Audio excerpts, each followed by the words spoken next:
Саламатсыздар, урматтуу телекөрүүчүлөр, түз эфирде ачык айкын программасы. Берүүнү мен Исмат Ибрагим алып барам. Бүгүнкү чыгарылышта биз өмүрүнө кол салгандарга кол сунуу түйшүгү деген теманын тегерегинде кеңири талкуу кылабыз. Бизде конокто Кыргызстан мусулмандар дин башкармалыгынын фатва бөлүмүнүн башчысы Султан Али Ажы Гапуров мырза, ошондой эле психолог Элиза Абдужапарова.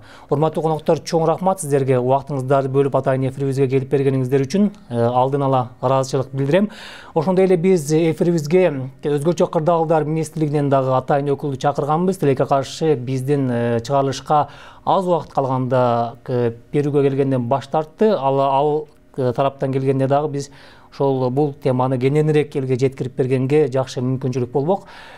Ушул жерден эми биз азыр талкууга өтөрдөн мурун тилекке каршы бүгүн дагы ушул Ошто бир жаш келин өзүнүн жанын кыйганга аракет кылып, көп кабаттуу тамдан өзүн таштаганга аракет кылган экен. Ошол видеону кыскача көрүп алалы. Бактыга жараша куткаруучулар ал келиндин жашоосун сактап калыптыр.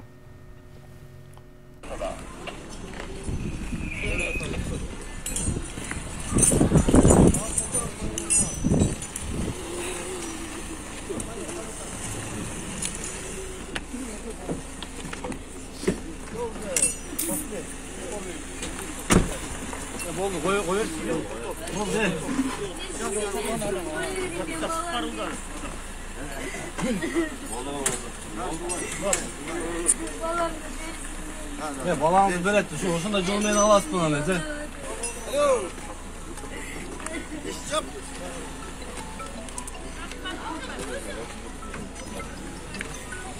Алло.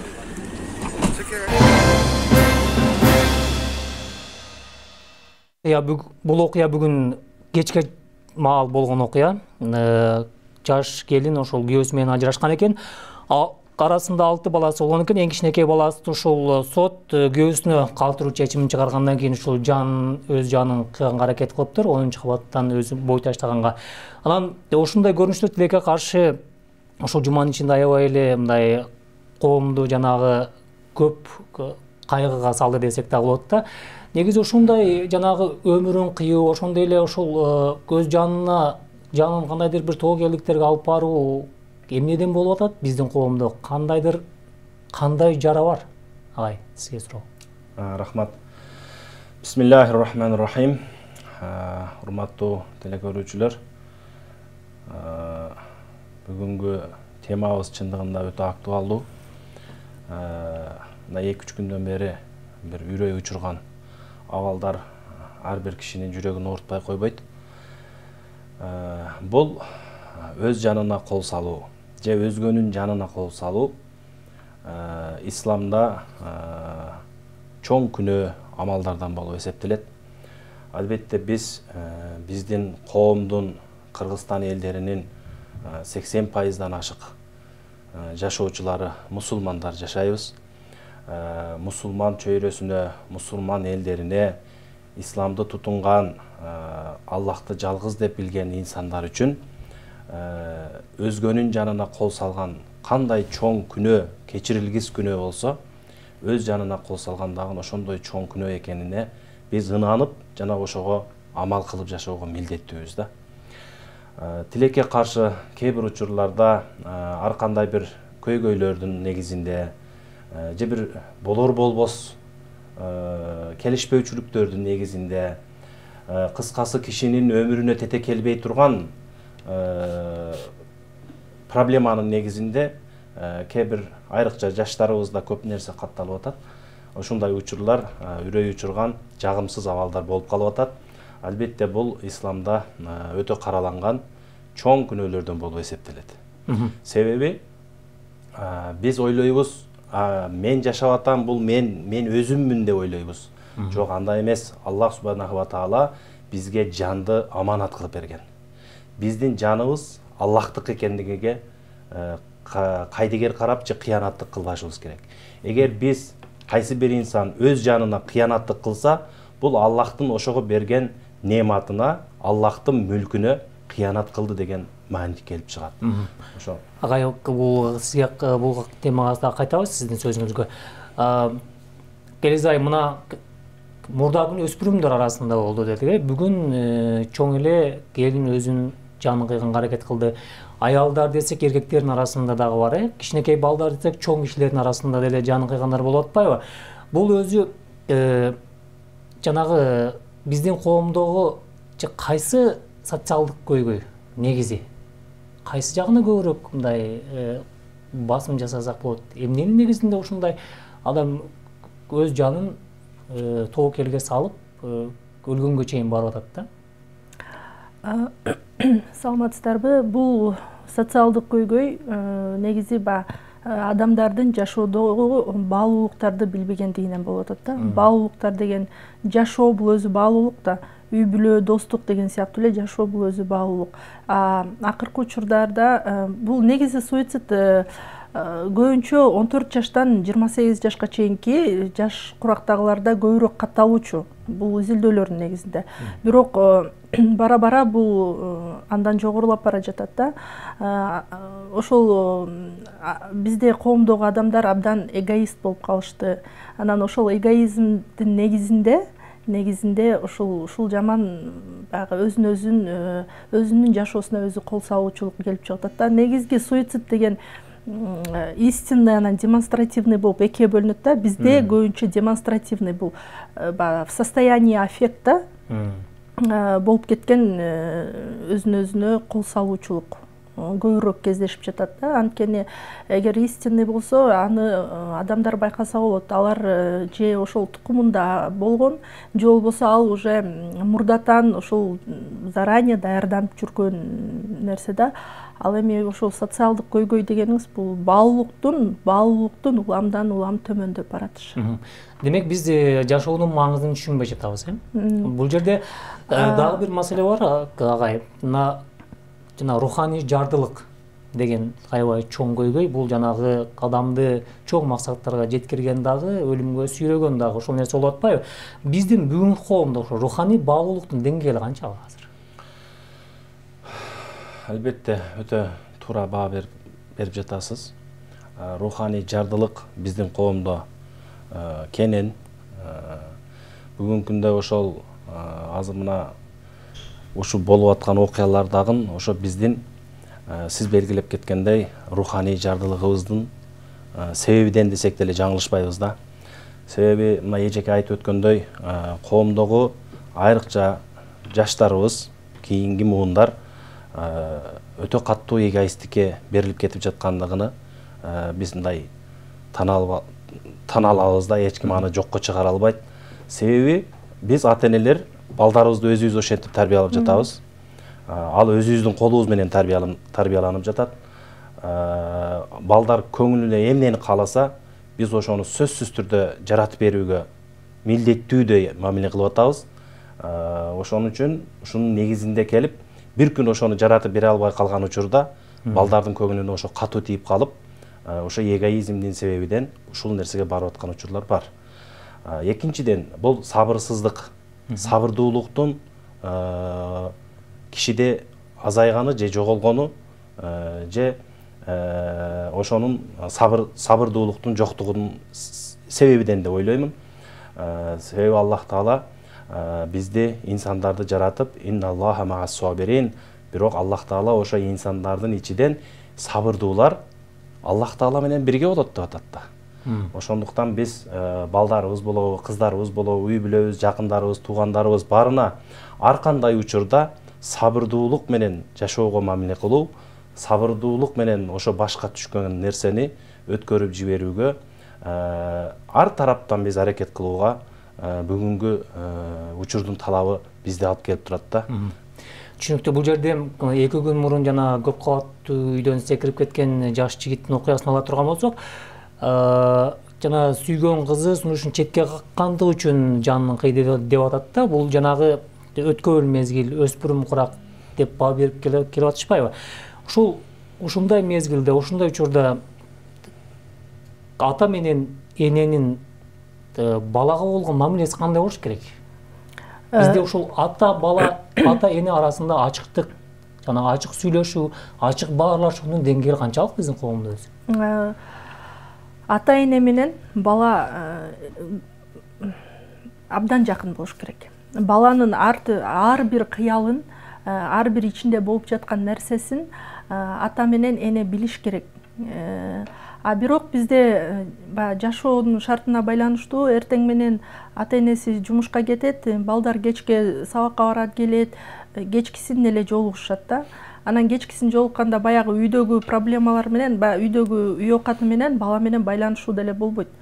Атасы келет, телефон көрөт, апасы келет, үй иши менен алек, анан бала менен байланыш жок койса болуп калып атат да. А балага деген кенедей төрөлгөнүнөн, ошо эненин ичинде жаткан кезинен бала менен сүйлөшүп туруу керек да. Биз бала бизге берилген аманат, ошол аманатка биз кыянаттык кылбашыбыз керек дегендей да. Анан бала мындай да кылганга болбойт да. Мисалы мен чоңмун, мен баарын билем деп балага карата сен кичинесиң деп баягы үстөмдүк кылганга да болбойт да.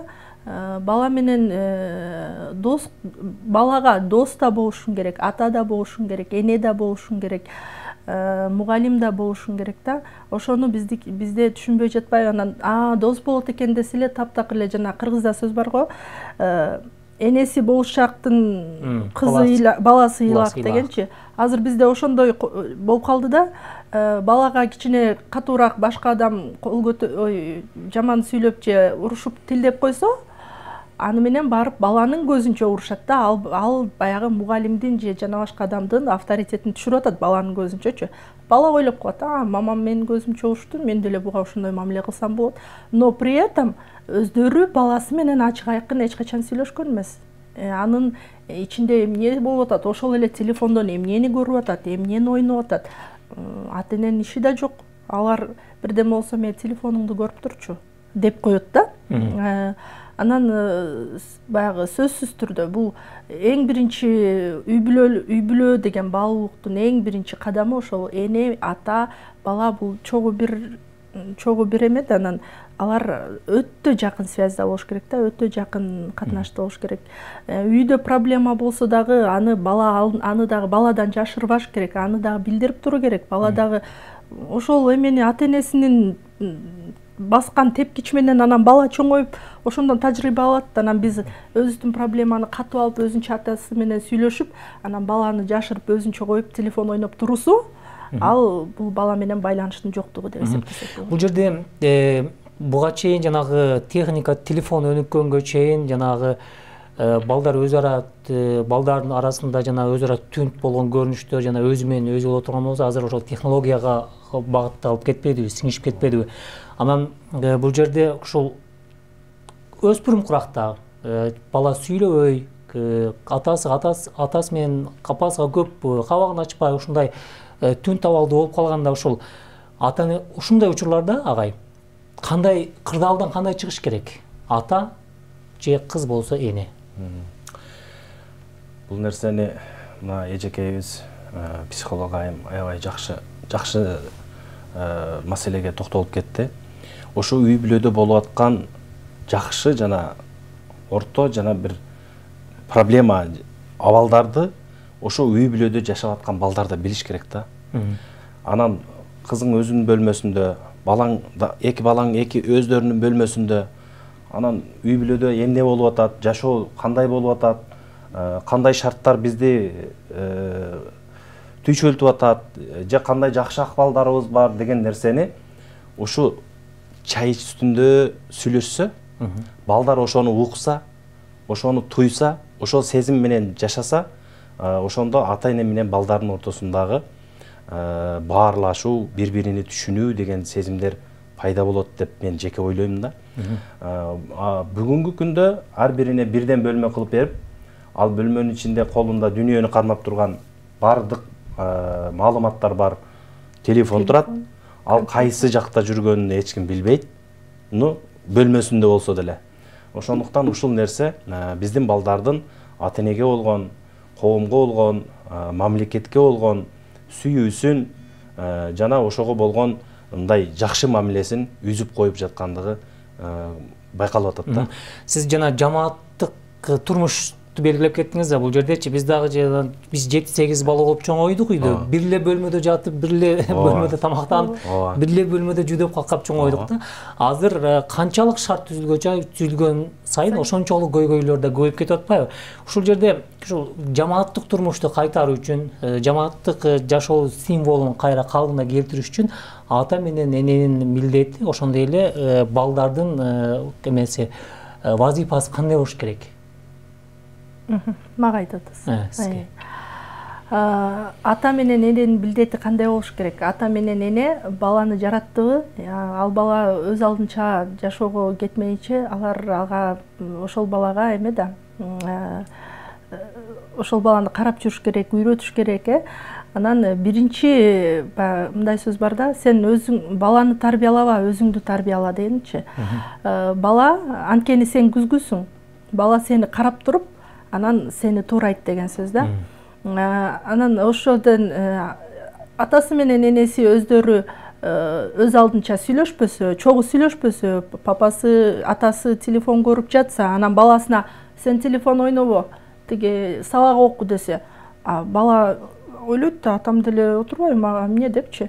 Ошол эле сабак окууну келчи, мисалы сабактан келгенден кийин бүгүнкү күнүң кандай өттү, кыйналган түрүң бар депчи, баягы кыйналып калган түрүң бар деп эле ушинтип коюп, анан чогуу отуруп сабагын окушса, ар бир баягы эмеде мындай да, убакыт бат өтөт деп атпайбызбы? Ошол убакытты бөлүп алсак болот да. Биз өзүбүздүн убактыбызды ошол телефон менен гана өткөрүп атабыз. Ошондо биздин балага болгон эмебиз жок болуп калат да, баягы убактыбыз, бала менен болгон убактыбыз жок болуп калат. Кичинесинен эле садиктен келдиби, ошондо деле чарчап калгансың го, келгиле сүйлөшөлү, же болбосо мындай биз момундай пландап атабыз, же болбосо үйгө мондай жакшынакай штора алалы деп атабыз. Келгиле чогуу баарыбыз карайбыз. Кандай жарашат деп ойлойсуңар? Баланын мнениясын сураш керек да. Анан баланын мнениясын сурабай эле, анан аларды өз алдынча сен тияка барып турчу, биз сүйлөшүп алалы деген. Бул эң биринчи баягы адамга бала жаңы 3 жашынан сүйлөп келатканда, эгерде биз аны менен сүйлөшпөй койсок, баланын тили кечеңдеп кеш чыгып атпайбы?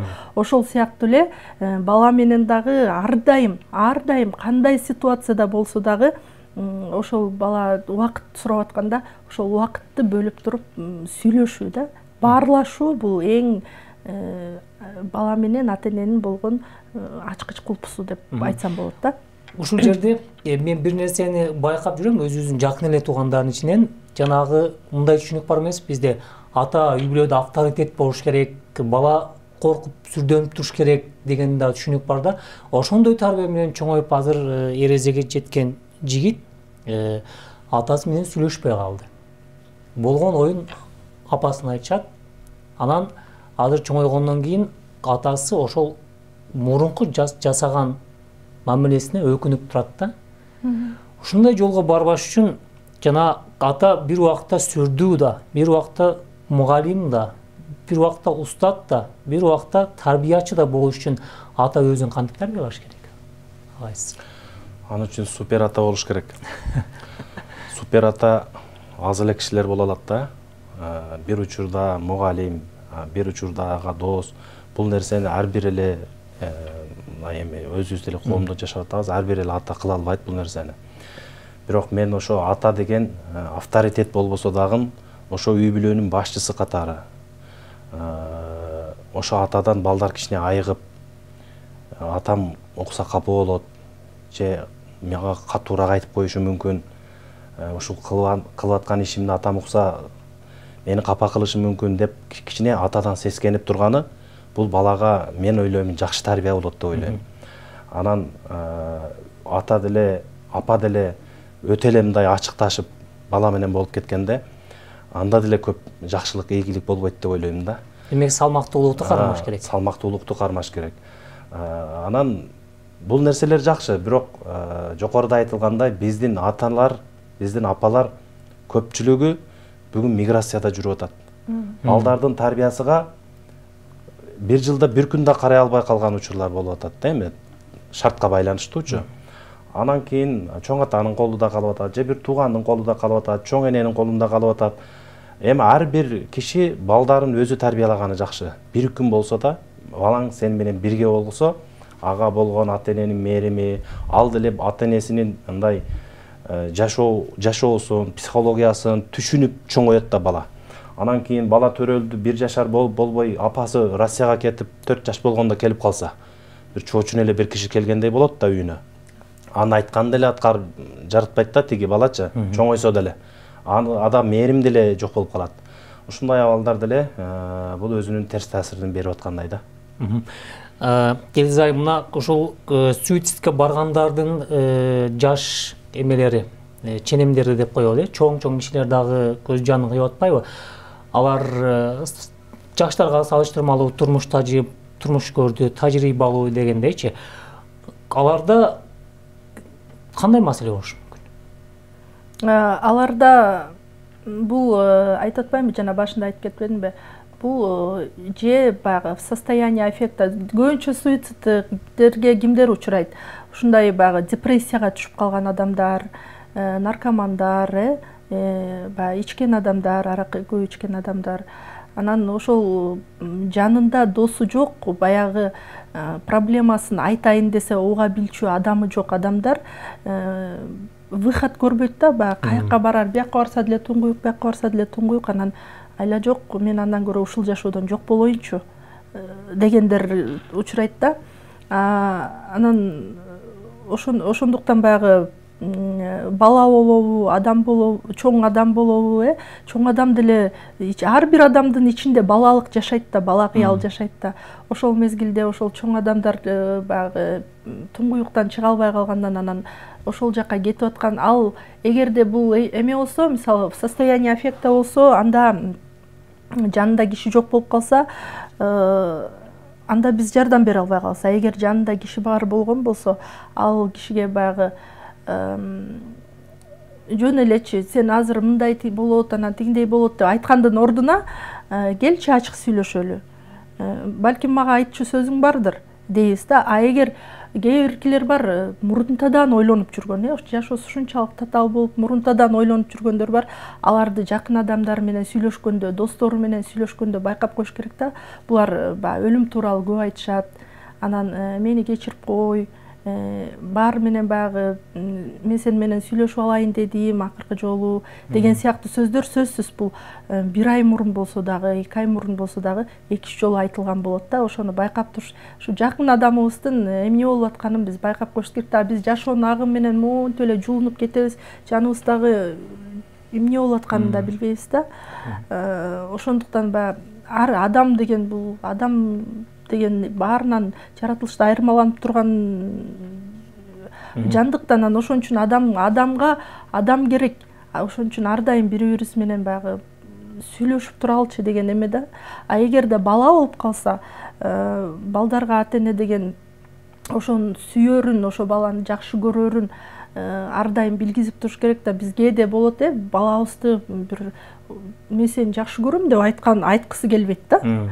Же бир кучактап койгон убактар деле, ушу балаңызды күндө барып бир күн кучактап коюңузчу. Кучактоо деген бул бири-бирине энергияны берүү да. Кандай жакшы энергияны, жылуу энергияны берет. Андан сырткары баласы бир проблемасын жөнүндө айтып баштаса, баласы бир проблемасын мамасына же атасына ачылайын десе, кое турчу деп койгон сөздү азыраак колдонсок да. Кое турчу, азыр убактым жок болуп атат дегендейчи.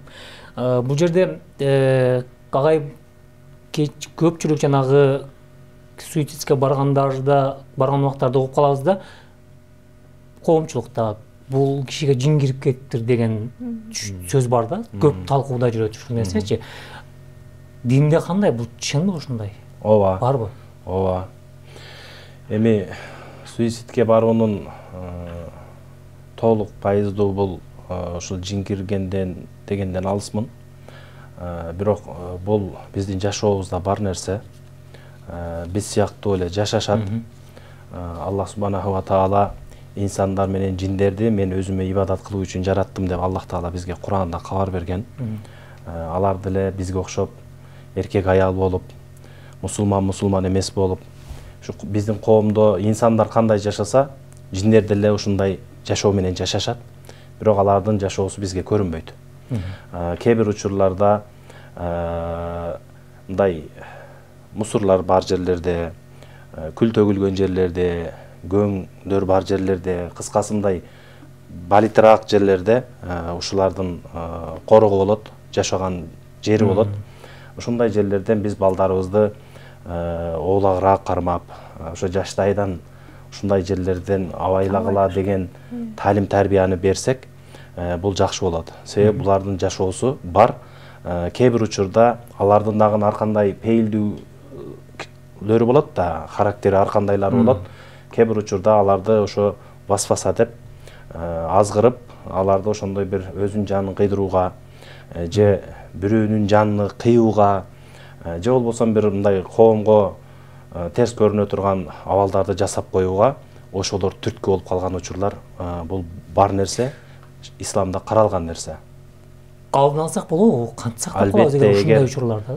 Сөзсүз алдын алса болот. Эгер баладан ушундай бир мындай терс абалды сезип калган учурда ата-энелер болобу, жакын кошуналары болобу, достору болобу, ошолор ошого тиешелүү маселелерди өзүнүн жакын адамдарына жеткирип, негизден эми ата-энесине жеткирип, ошолор чара көрүш керек.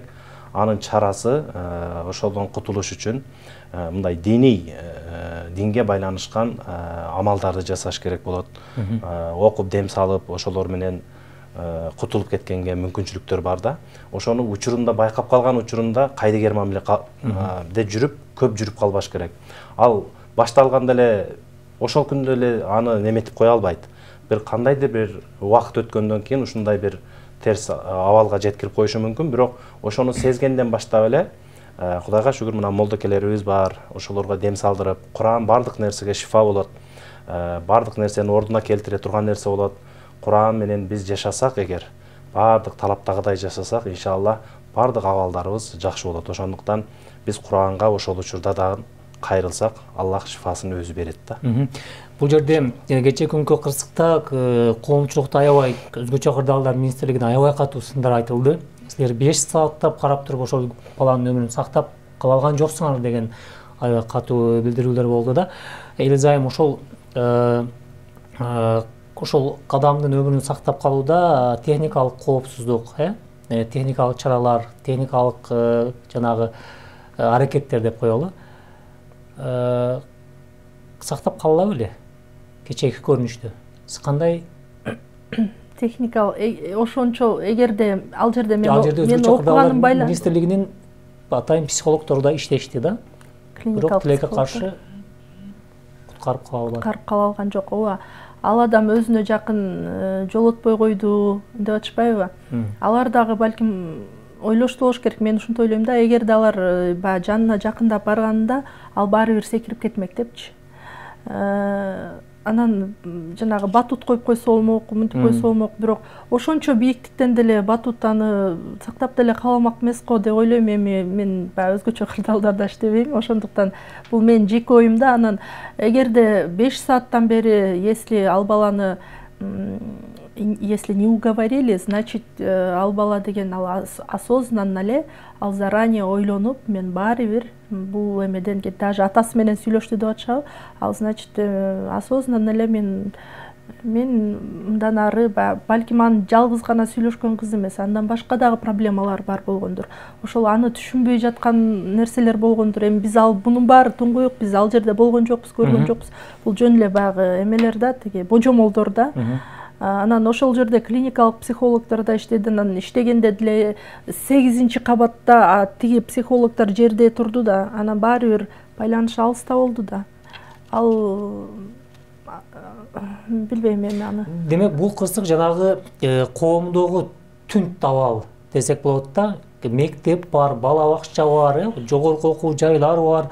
Ошончо жандай коом бири-бирине тыгыз болуп, ушунчалык убакыт тез өтүп аткан учурда дагы ушундай көрүнүштөргө барып атканыбыз бул чоң бир маселеден кабар берет да. Айтсаңыз, ошол жалпы эле коомчулук, жалпы эле Кыргызстан боюнча ошол жанагы абалдан чыгуунун бир кандайдыр бир багыттуу методикасы барбы?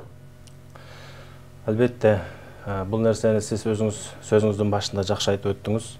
Бул биздин руханий жакырчылыгыбыздын кесепетиден деп баалайт элек.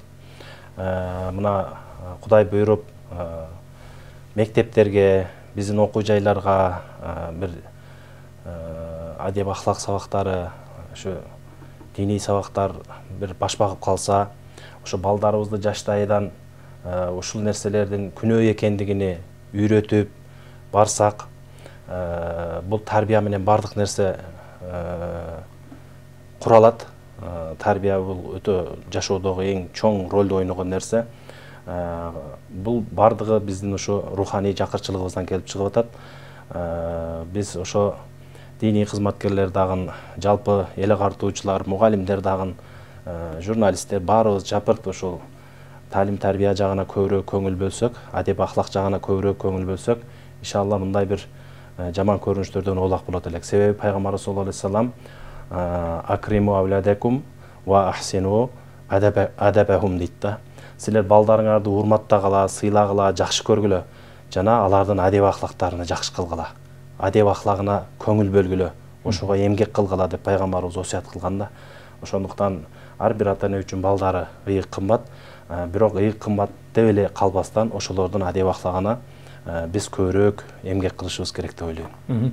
Бул жерде мектеп үй бүлөдөн тышкары мектептин дагы орду аябай чоң бүгүнкү күндө. Себеби бир күндүн көпчүлүк бөлүгүн мектепте, жарымын мектепте өткөрүп атышпайбы? Ошол мектептердеги өз ара байланыштар, мугалим менен окуучунун арасында, окуучу менен окуучунун арасында ушул жанагы коммуникацияны түзүү, өз ара баарлашууну түзүүнүн деңгээли бүгүнкү күндө биздин коомдо канчалык? Ошо мектептер арасында, жогорку окуу жайлар арасында деп коелук да. Мектепте балдар менен бири-биринин коммуникациясы, мен өзүм мектепте иштеймин. Биз балдарды көргөндө алар баягы биз кичинекей кездегидей эле, ошондой эле. Бирок бул жерде ата эне менен баланын байланышы аз да. Мына бүгүн эле ушундай случай болду. 10-класстын кызы сабактан буркурап болсо эле токтон албай букулдап ыйлап баштады. Анан бизге алып келди да. Алып келгенден биз сүйлөшүп, өзүнүн баягы тест на тревожность, аны дегендер болот. Ошентсек, анын бир эмеси апасы тууралуу айтсак эле буркурап ыйлайт да. Апасы тууралуу. Анан мамама муну айтпагылачы, мен келгенимди айтпагылачы дейт. Анан мамасы эртеден кечке жумушта экен. Бир сутка иштеп, сутка бош экен. Ошондо кызы менен байланыш жок экен. Жокко эс экен да. Андан улуу эжеси бар экен, аны менен деле байланыш жок. Ошо үйдүн түйшүгү ошол 10-класс кызда экен. Анан ал кыз мен мамамды эме кылгым келбейт дейт да, баягы кыжалат кылгым келбейт, мамам настроение болушун каалабайм дегенине караганда, мамасы мен силерди багып атам да, мен мынтип атам да деп айтса керек балагачы. Анан ал ошонун баарын ичине баягы чогултуп ушунчалык бир саат, биз бир саат сүйлөшүп отуруп, бир саат бою букулдап ыйлады да. Бул деген сөз баягы классташтары менен болгон мамилесин андан ары изилдейбиз да, эми дагы ал келет бизге. Бирок классташтары менен мамилеси жакшы, баланын классташтары менен болгон мамилеси жакшы. Ал эми ошо именно бардыгы ошол үй бүлө, тарбия башат үй бүлөдө, бардыгы ошол үй бүлөдөгү байланыштын аздыгынан да. Мектепте бул эң жакшы, эң сонун балдардын мектепте окуп жатканы. Булар аз-маз болсо дагы алар эмоциясын ошо мектептен бири-бири менен сүйлөшүп, чуркап чыгарып атпайбы?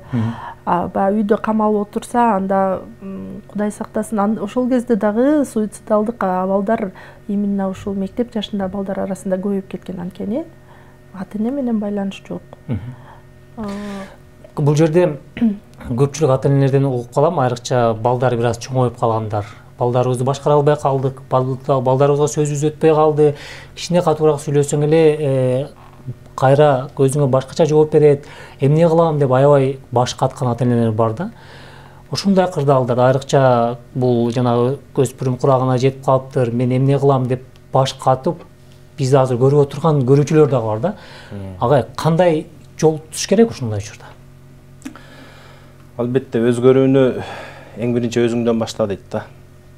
Биз балдардан өзгөрүү күтүп, балдардан жакшы абал күтүшүбүз үчүн биз өзүбүз ошондой жакшы болушубуз керек. Ошо балдарга биз үлгү боло турган, балдарга өрнөк боло турган, балдар атамдай болсом экен деп жашаганга татыктуу киши болсок, анан балдарыбызга ошо нерсени үйрөтө алабыз. Балдарыбыз жанагы абалдан жанагындай абалга түшпөйт да. Эгер өзүбүз ошого ылайыктуу киши болсак. Анан ата-эне арак ичип келсе, мас абалдагы кишини билесиз. Ал үчүн балаң барбы, кызың барбы жаныңда эч айырмасы жок да, ал бир айбансымал бир түр болот да. Анан ошентип балдардын арасында кадыр баркыны жоготсо, же коомдогу калп айтуучусу менен ар кандай абалдар менен өзүнүн кадыр баркыны үй бүлөдө жоготуп алса, анан аны баласы же кызы аны укмак беле. Себеби азыркы замандын жаштары, балдары мурдага караганда бир топ акылдуу болуп өсүп атат да. Мурда анча-мынчасын байкабай калчу элек да, эми баарыбыз эле ушундай немеде чоңойдук. Азыркы балдар байкабай калбайт да. Азыркы балдар сен кыла элек нерсени билип турат. Ушундай бир абалда чоңоюп атат биздин балдарыбыз. Ошон үчүн ата-энелер ошо балдар менен чогуу жашап аткан убакта өздөрүнүн жакшы жагынан үлгүлөрүнү көрсөтсө, тазалык жагынан болобу, чынчылдык жагынан болобу, камкордук жагынан болобу, кыскасы бүт тараптан өзүнүн жакшы жагын көрсөтүп жашаса, балдарыдан мындай отрицательный жооп эч убакта келбейт деп ойлойм да. Бул жерде сиз ар бир ата-эне өзүн өстүрүш керек, өзүнүн деңгээлин бийиктетиш керек, ошо баладан бир аз жогорураак аракет кылыш керек деген ойду айткыңыз келип атат да. Үлгү болуш керек. Ушундай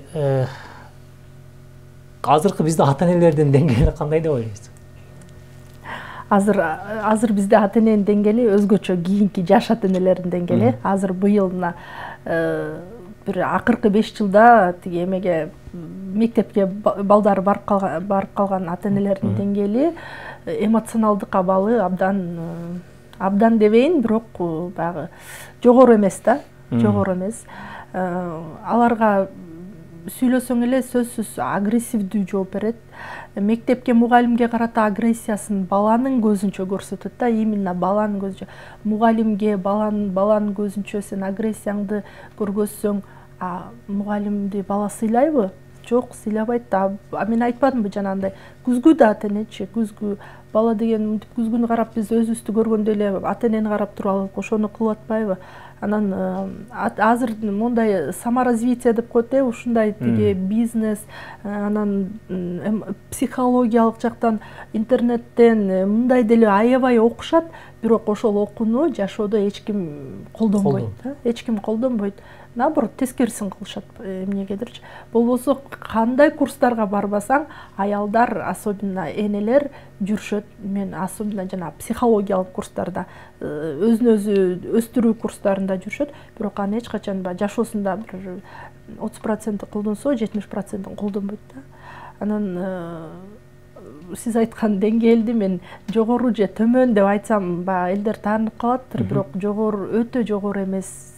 Мурунку биздин ата-энелерге салыштырмалуу алардыкы азыраак эле да.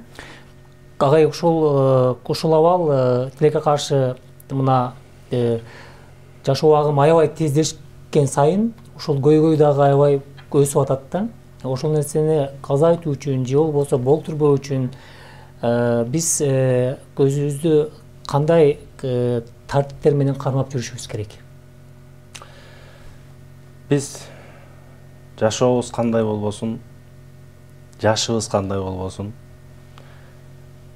биз инсандарды жаратып, бизге туура жолду көрсөткөн Аллах Тааланын Кураны, сүйүктүү пайгамбарыбыз саллаллаху алейхи вассаламдын бизге көрсөткөн туура насааттуу сүннөт жолу. Эгер ушул дин жолу менен туура бассак, биз бардык мүшкүлдөрдөн, бардык мындай бир кыжаалатчылык абалдардан алыс болобуз деп мен толук айта алам. Чоң рахмат, сөзүңүз бөлүнүп, себеби биздин убактыбыз келип калыптыр аягына. Урматтуу телекөрүүчүлөр, сиздер Түз эфирде ачык айкын программасын көрдүңүздөр. Берүүнү мен Исмат Ибрагим Алпардым. Бүгүн биз өмүрүнө кол салгандарга кол сунуу түйшүгү деген теманын тегерегинде кеңири талкуу кылдык. Бизде конокто Кыргызстан мусулмандар дин башкармалыгынын фатва бөлүмүнүн башчысы Султан Али Ажы Гапуров агай, ошондой эле психолог Элиза Абдужапарова болду. Чоң рахмат сиздерге, ишиңиздерге ийгилик, үйүңүздөргө жакшы жетип алыңыздар. Саламатта туруңуздар.